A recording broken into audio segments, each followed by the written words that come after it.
Now, pit latrines at schools are still a prevalent problem, even though the Basic Education Department has committed to eradicating the toilets by 2024. There are about 911 schools across the country with them. Schools are also facing other infrastructure challenges and overcrowding. The Minister, Heidi Giokos, says government is working hard to address the problems. To discuss this further, I am joined by Faranaaz Veriava, who's the head of Education Rights Program at Section 27. Thank you so much for your time. We do appreciate it. I'm sure you were listening to what the Minister had to say today around eradicating pit toilets. Before we get into this specific incident that happened with Langalam Vicky, the Minister says that there are about over 900 pit toilets still in South Africa, and this will be eradicated by the end of 2024. Do you think that's realistic, and do you think that is acceptable given what we have been seeing over the last couple of years? Good evening, Vicky. Heidi, thank you for having me on your show. The first thing I want to say is, as Neptosa has highlighted, the school infrastructure regulations in 2013 said pit toilets had to be eradicated. That deadline should have been 2016. So we are way overdue in terms of the deadline imposed by the regulatory framework.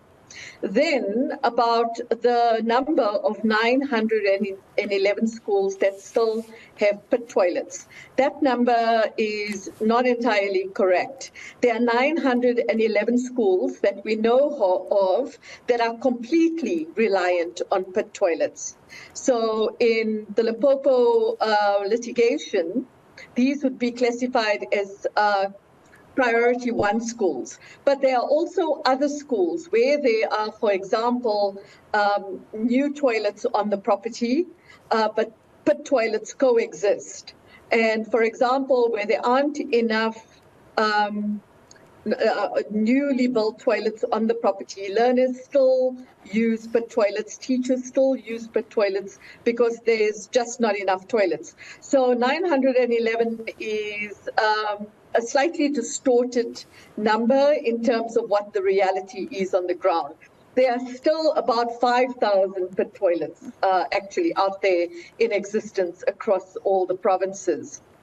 Very interesting that you say the number is distorted, because this particular issue with Langalam Vicky, what we have been told by the Minister of Basic Education is that there have been new toilets built on that school premises, but the pit toilets have not been demolished yet. So I guess this is what you're talking about, where you're saying that even though new toilets have been built, those pit toilets still exist, and I don't know why they would not demolish them. But maybe speak to us about your understanding of what possibly could have happened with Langalam Vicky, especially because the Minister is saying that investigations could possibly lead to foul play, alluding to the fact that you might have an incident where those who commit terrible crimes such as rape and murder end up throwing the children in the pit toilets to basically confuse investigations. Yeah, look, there have been many suggestions of foul play, and it would be hard for us to make any kind of speculate about what could have happened until we see some kind of report which the department is promising and which hopefully they will make public. What we do know from, you would remember that in 2018, a 5-year-old girl, Lumka Moketwa, also fell down the toilet and died, and there was no foul play there. And that school where she passed away and where she drowned, that was also a school, and the Minister alluded to it today, where normal toilets or where new toilets coexisted with pit toilets. And despite the existence of other toilets, she still drowned in the pit toilets. So the point is that pit toilets must be eradicated, whether or not they coexist with other toilets.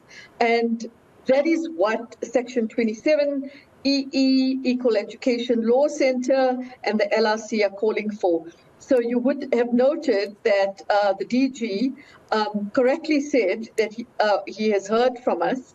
On Friday, there was a national call by all us civil society organizations saying we want the investigation around this latest incident, Langalam Vicky, to be made public. And the other thing is we want to call on the department in the same way that through litigation, we have a plan to eradicate pit toilets in the Limpopo province, and the department reports on this to the court and to us through the courts every 6 months. We think that there should be in place a national plan, particularly because right now the highest number of pit toilets exist in the Eastern Cape, where there have been these 2 deaths in the last few years, but there are also a large number of pit toilets in KZN. So what we need is a similar kind of commitment from the department that they have in Limpopo, that they have this, we roll out a national plan like this all over the country so that we can prevent any other deaths related to pit toilets.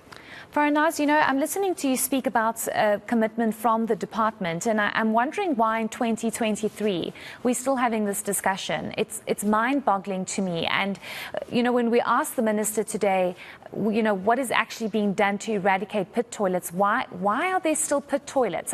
I don't understand why there has been no priority.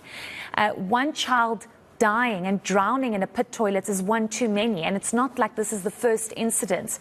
Why do you think government or the department is not prioritizing this? I'm not oblivious to the fact that there are many other issues. Infrastructure challenges, COVID-19 really set the department back, overcrowding, the need for almost 70,000 classrooms.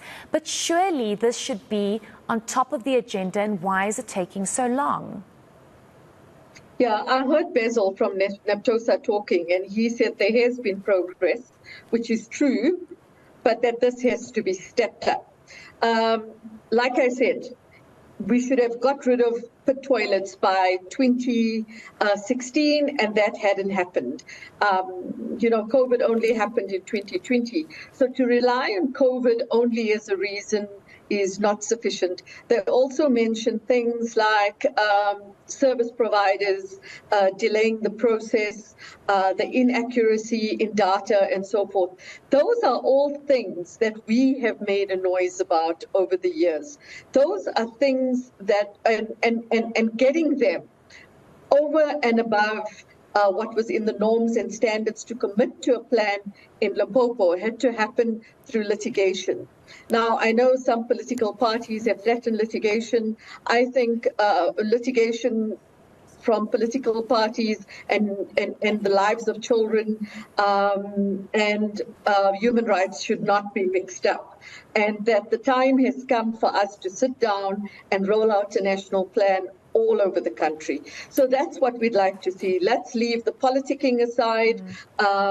Let's just, you know, move beyond whether or not there's been political will, whether or not there have been issues. Like you say, if we want to prevent another child from dying, let's just step it up.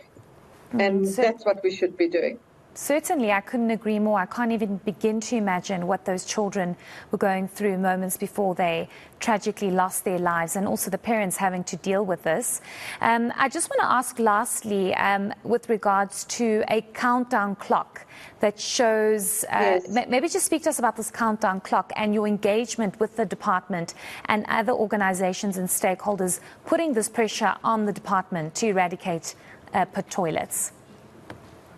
So what we have done, we've established a Michael Komape sanitation progress monitor.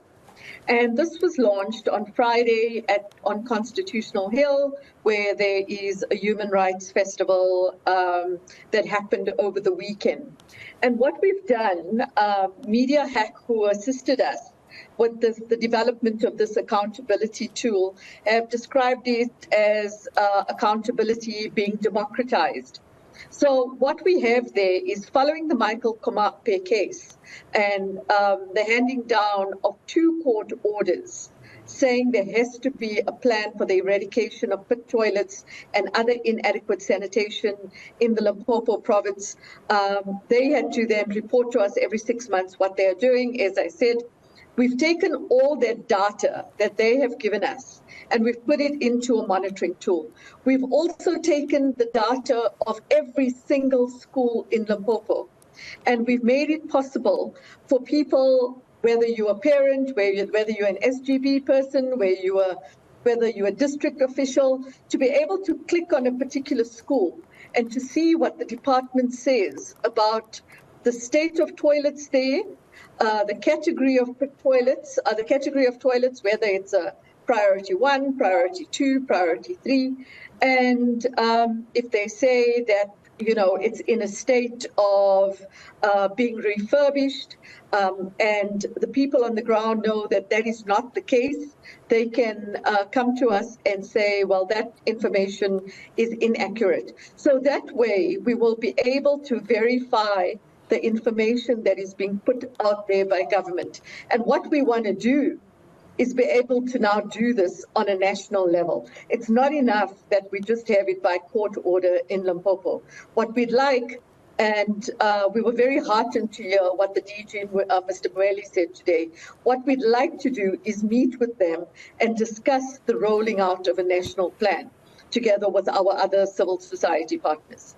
Certainly, and I cannot believe that it's 10 years next year since Michael Komape actually fell in that pit toilet. It's so tragic. But thank you so much for speaking to us this evening and for all the work that you are doing, given the fact that we still have over 900 pit toilets in this country. It's mind-boggling how that's still happening. That was Faranaaz Veriava, who's the head of the Education Rights Program at Section 27.